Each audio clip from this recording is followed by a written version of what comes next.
The moment my son walked through the front door that afternoon, I knew something was wrong.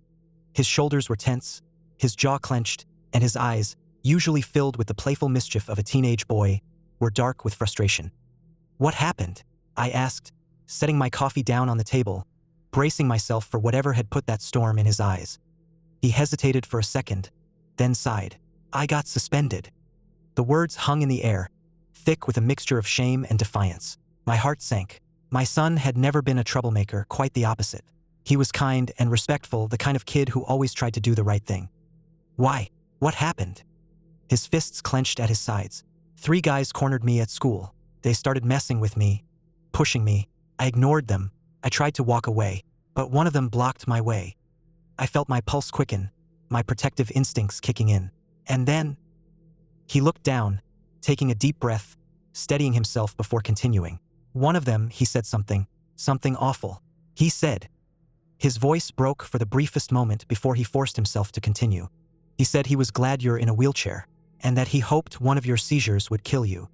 The words cut through me like a blade. I could hardly breathe. My son and I had already endured so much together.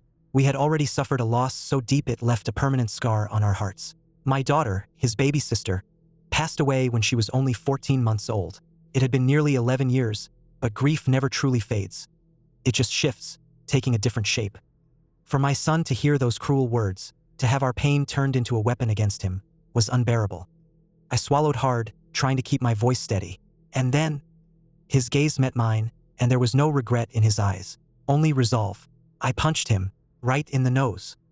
I exhaled, a mix of emotions surging through me.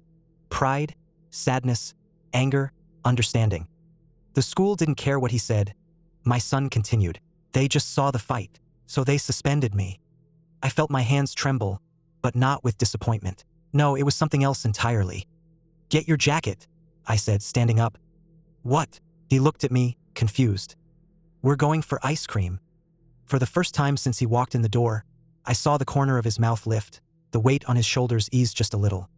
There are moments in life when words cut deeper than any punch ever could, and there are times when enough is enough. My son knows there are consequences to throwing a punch, but he also knows there are times when you must stand your ground, when you must say, "Not today, not me." And as his mother, I will always be there to support him when he does.